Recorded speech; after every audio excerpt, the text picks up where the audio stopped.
Superman is the #1 box office film for the summer of 2025 in the US of A. But you won't hear that from hardly anyone else. Nothing in the articles, nobody writing about this. And that might be because it could be signaling the end of theaters. No, really.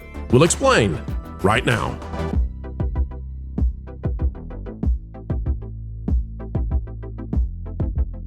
Ladies and gentlemen, boys and girls, welcome back to the silver screen that is the Pro Channel, where we continue to scream out what's going on with the Holly Weirds. Folks, as we get ready to dive into Superman being the #1 film domestically for the summer box office in 2025. I know no one is saying that, but we've got the numbers. Let's dive in. Grown-up movies, please, though. Not Lilo and Stitch. No, not that one.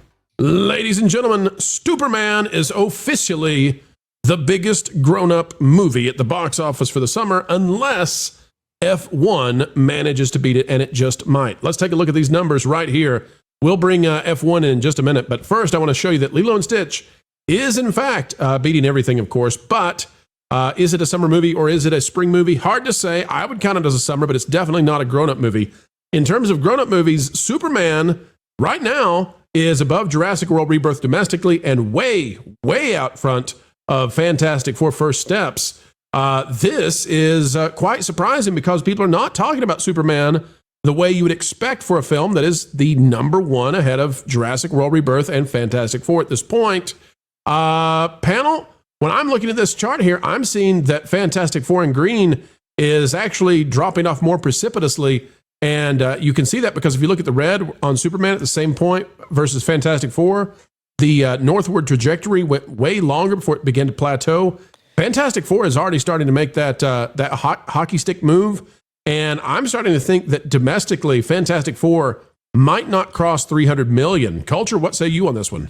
Well, I think you're on the right track there. I also want to tell everybody that Fantastic Four is setting the bottom of the scale on its own line, its own trend line. It's not flirting with anywhere inside the cone of expectation that they give you on the numbers. It's actually just always the bottom, which that's the worst possible sign. That particular film is well done, and there are no legs. So all of the stuff that came out of Variety and these other places saying that this was going to be an incredible movie, it's going to beat out Superman for sure. All of those storylines, none of them are true. So I think that you're going to see F4 continue to do well. I think the dinosaurs needed more dinosaurs in the dinosaur movie. And then maybe it would have done even better. But I think as far as domestic numbers, I think you're spot on. All right, panel. What do you think? Is Fantastic Four doomed to come in under 300 million domestically? And does that really, is that the final terrible PR system for Marvel going into Avengers Doomsday, that they couldn't even break 300 at all? That certainly doesn't look good. I was just peeking at the numbers there in the background, and I'm like, Sketch, which is an independent movie out of Angel Studios, is seemingly doing better on the dailies right now. But good start today, yeah. Wow, it's this speaks volumes about where the mindset is for the average audience member for the MCU, right? There was a time, when you look at what happened in 2020 and we didn't get Marvel for a year because of what happened in 2020. And then 2021, you had a release with Black Widow, which probably wasn't the best movie to release that year. And then, of course, there was all kinds of drama behind the scenes with how that played out, and then releasing on Disney Plus at the same time. And they have not been able to gain a foothold since Endgame. And in fact, they have, put off much of the audience. And I think that's where we are. There's a lot of enthusiasm behind Superman because it's the beginning, basically, of a new superhero franchise or a new version of the DC universe. And that's exciting a lot of people. I didn't love the movie, but it's fair that excitement is there for it, and it makes sense. Whereas Fantastic Four, as you can see from the chart, it's the end of what looks to be a completely dying franchise, and I don't know how they save it. Certainly what they're planning on doing, or if they even know what they're planning on doing with Avengers Doomsday, is not going to save it, and is definitely not going to save it if they put Pedro in the lead. I think they got to take Pedro out early to save those movies. Now, guys, one of the reasons that we put up the domestic and not the worldwide is because I need people to remember that domestic is where the larger margin comes from. If you're making your bread, if you're making your dough internationally, there's not so much that comes back to the coffers, because the international markets take up huge percentages of the revenue. So, for example, in China keeps 80% of the box office for themselves. About 20% comes back to American companies. That's a very tiny amount. So that's why they've almost given up on the Middle Kingdom at this point. Beijing giving U.S. studios the middle finger. But, in Europe, too, it's something like 55% that stays over there. It's in America where you get to keep most of the money. So the domestic still really matters. It's a big, big part of it. And I know that F1 is doing fantastic, phenomenally well internationally. And that's great and that's good. And I'm not going to take anything away from F1. But if we're talking about domestic, if we're talking about American culture, maybe even if we're talking about Anglosphere culture, then Superman is clearly the winner with grown-ups this year. It's not really, listen, I don't know, maybe in the end, maybe at day 50, we'll say that Jurassic World Rebirth managed to overperform it. I don't think so. I think right now, Superman looks comfortably ahead of the dinos, and I don't see that out there as a narrative that the media are pushing. I don't see people saying that Superman ultimately won, even if it's less than what DC and James Gunn were hoping for. I mean, man, it really says something about this summer slate, right? It's just not particularly thrilling. F1 was fantastic, by the way, but man, that production cost so high. I understand there's a different calculus, right, out there for Apple and so forth, and Warner Brothers when it comes to that film. And it's great that it's getting a re-release. I think it actually absolutely deserves it. Also, too, more PLFs for these things to actually have really great legs. Apparently, there is an effort in order to get more IMAX screens out there, more Dolby Cinema screens out there. But you're right, Pro. I mean, the domestic box office is so very important. Didn't always used to be that case, especially pre 2020. That was definitely a different dichotomy there, because, well, the international product was embracing Hollywood so much. Now that's really not the case. Domestic is more important than ever, especially for Hollywood. I think I've pegged the box office grosses back to the studio is something like far less than 40%, which is just not sustainable if your bread is going to be buttered by international on an ongoing basis, which doesn't seem like that's going to be the case. Anyway, when it comes to Superman, like, it's a pretty decent film, but I find it very funny because James Gunn has what looks to be launched a successful comic book franchise with the start of Superman. And remember, he was at Marvel, and the guy that really mapped out the Infinity Saga and gave us so many great successes over there at Marvel, he's gone and doing the same thing for DC there. Well, here's one other thing to add to that. If James Gunn and DC can get the international markets to match the domestic, which is at least what normally happens with superhero films, this is a $700 million grossing box office. It's not taking off with international. The international markets have largely abandoned Superman. And Jonas, what say you? I mean, is this something that they can fix at DC? What's the cause of this? I know James Gunn has kind of been blaming some Trump stuff. Right, which is a dumb thing to do. It's a stupid decision because it hurts your domestic box office for the next one. Well, I don't know. There's a long way between now and then, and it'll really depend on how good the trailer is and how good the marketing is. If and there'll be 3 or 4 DC films before they get around to Superman 2 here. So I think that I really like them focusing so much on the American side of things. I get that the international is good, but we've been saying for years that they need to focus on the American audience, and then the rest will come. Just in the same way that anime studios have focused on the Eastern audience, and then the West has kind of fallen in love with that. I'm not an anime fan, but I think that most of the anime fans would agree with that statement. I think it's fine to make something that it's very clear what it is, and for the outer audiences to the foreign audiences to understand it as it is supposed to be perceived in a different culture, and then shaving off a few pieces here or there. Harry Potter, for instance, made some missteps, I think, in trying to cater to an American audience right at the start. And J.K. Rowling famously said that she should have pushed back more in renaming Philosopher's Stone as Sorcerer's Stone.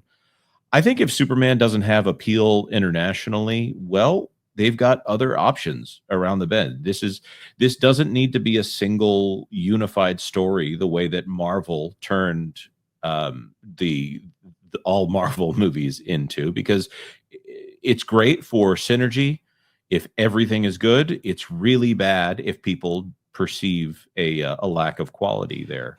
So I think it's okay for now. I would like to see how it does when there's something that would clearly be of interest to an international market. Well, let me bring something to the panel's attention, and then we'll see what you guys say about this. There's a discussion about superhero fatigue. And some in our space, some that I greatly respect, are saying that it's superhero fatigue that's wiping out the movies. Guys, when I look at the chart, when I look at the statistics here, I'm not sure that's the case. I think that people that have abandoned theaters. I think people have abandoned Hollywood. Like, I think Hollywood became so obnoxious that people are actually exiting the typical Hollywood fare. And I'll show you why. If we run through these, the biggest films of the summer, and we just examine what made money and what did not, these are the biggest of the summer. Again, the biggest movies of 2025 summer release. Okay, summer's pretty much behind us. I hate it. I love summer, and I love 2025, and I just want to stay here forever in the summer of 2025. But here we go. Folks, if we look at it, Lilo and Stitch made a lot of money because it's got a tiny budget and it's got a big return. Good for Lilo and Stitch. But for the grown-ups, Superman is the biggest grown-up movie of the summer. I think it's going to lose money. I think it needed about 700 to break even. It's not going to get there. Jurassic World Rebirth, I think, is probably going to break even, and it's going to make a small profit, but not enough to justify the ROI that was probably expected. It does justify its existence on merch sales, but that's not really what investors are. You don't pitch a movie and say, unless it's Transformers, hey guys, we're gonna squeak by and maybe justify our existence off of toys. And then after that, you've got Fantastic Four, which is a major flop, and then F1 that would be a much bigger hit, except that it's so dependent on international money, and that's going to be far less. F1's going to make money, of course, but when you take the top films and you say it's a mixed bag in the top 5 of which ones made money and which ones didn't, that's not a good sign for cinema. And I really do wonder if people have just given up on Hollywood. There is theater fatigue in the sense that it just costs a fortune to take your family on a regular night out at the movies, where, just 10 years ago, maybe it was $8-9 a ticket. And the popcorn was a lot less. And dear Lord, it's $7 for a soda pop at a movie theater right now. And I've also noticed movie theaters doing this when they bundle things together. That sometimes they'll say, "Well, get the soda and popcorn together." They actually charge more for that than if you bought them separately. Yeah. They're doing every trick they can, because that is where they make their money. They don't make their money off the movies themselves unless the movies run for a long time, because it's after the third or fourth week that the box office, the movie theaters themselves start to get a little bit of a larger percentage. It's very, very difficult. It's a challenge. People want real experiences. They want to get out, but like right now, you could buy that 85-inch home theater screen and system for $1,000, have your surround sound, not have to go anywhere. You got your cheap popcorn and drinks that cost a lot less. And remember, folks, the Pro Channel would love to be sponsored by LG OLED screens, 85-inch, please. Come on, LG, sponsor us, please. Go ahead, Ron. Yeah, no, but that's where you're getting your experience from, and it just. like people aren't making as much money as they were as far as inflation is concerned. Inflation has outpaced wage growth, and it's just difficult, and what is the first thing to go when you need to cut something from a family budget? It's going to be an entertainment expense, especially something where you can just switch it out, right? If you can say, well, instead of going to the movies and spending $100 for a night out, we can stay in and still have the same experience for a lot less. You're going to do that, and then you can save up and maybe go on vacation and choose a national park over a theme park. and here's the thing to think about. How much is it hurting the theaters that movies like Happy Gilmore 2 and K-Pop Demon Hunters stayed at home? Because I bet you that K-Pop Demon Hunters, I bet you that movie would have beaten Inside Out 2 at the box office for the highest grossing animated film. It has become something like we've never seen before on Netflix with accelerating viewership week after week after week. Happy Gilmore has been viewed by like 150 million people. It's insane. Yeah. So if you said 1/5 of those people would have gone to see it at the theater, it's $100 million domestic opening. So yeah, I think it's hurt theaters. Streaming is really beginning to put a sting on them. Panel, final thoughts. Anybody got any extra add to that? I mean, you actually do make a good point about this K-pop Demon Hunters. If it was in the theaters, I do kind of wonder what it would actually do, because I think massive. Demon Slayer Infinity Castle box office day 20 in Japan, only $4.8 million away from becoming the 9th highest grossing film in history, I think, in that country right there. That's unbelievably big. So it's this kind of, maybe we can say alternative media is definitely popping up here. And, it's not like people aren't watching movies. They just are in different ways, or they're watching other kinds of content. I mean, Hollywood really needed to deliver this year. Unfortunately, they kind of dropped the ball. And, well, people aren't necessarily supporting any film. Good that they're supporting Superman, but it's just I don't know it's going to be enough. If it's going to be enough, like you said, bro. Yeah, well, I think the industry is starting to pay very close attention to K-pop Demon Hunters, folks. Just because you don't know what it is, or I don't know what it is, and I do, I've watched it. It's not my cup of tea, but I can recognize it's a fantastic film for its demographic. It is capturing a lot of eyes, and it's big money, just not on the silver screen. And that's why Superman is the biggest grown-up film of 2025. It's your summer sizz. Culture, I don't want to cut you off. Did you want to add one more thing? Did you want to sizzle yourself? No, I just wanted to say that this is probably one of the most dismal years at the box office that we've had in a bit. Yeah. If you look at the overall box office earnings to date, ComScore had told us that we were going to get like $4 billion in the theaters and the cinemas for summer. We did not. No, we did not. In fact, overall, I think we're sitting at about $5.3 billion in total for 2025. These are not numbers that they were looking to.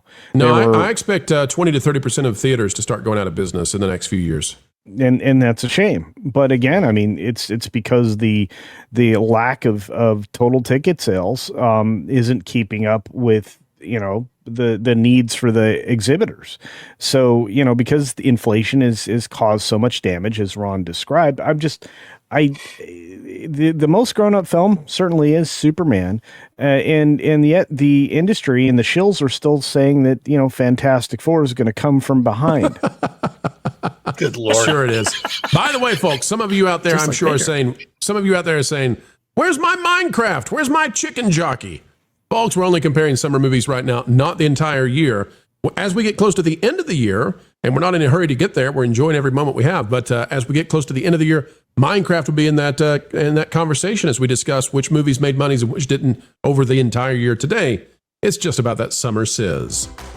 Folks, it's time to bid you adieu, but we hope that you will help us anew, and that is, we're only asking you click that like button. Share, subscribe, click it, stick it to those algorithms.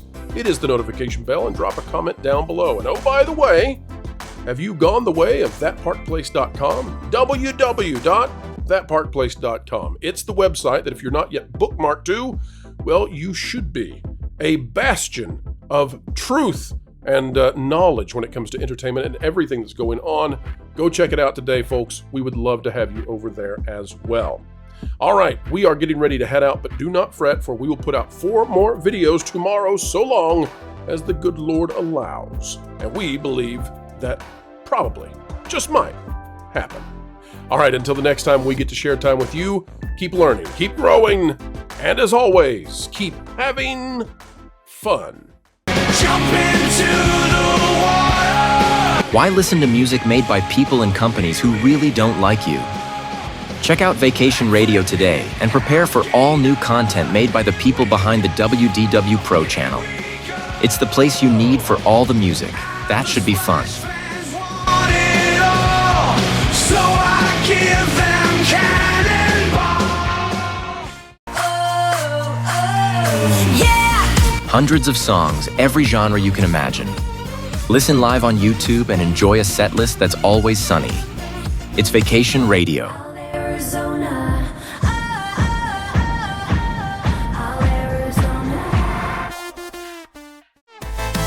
Pineapple pizza, Hawaiian ice freeze, yeah. Can't wait to be up. 3 days of you and me. What are you waiting for? Every WDW Pro video has a link to Vacation Radio in the video description. Try it out and subscribe today.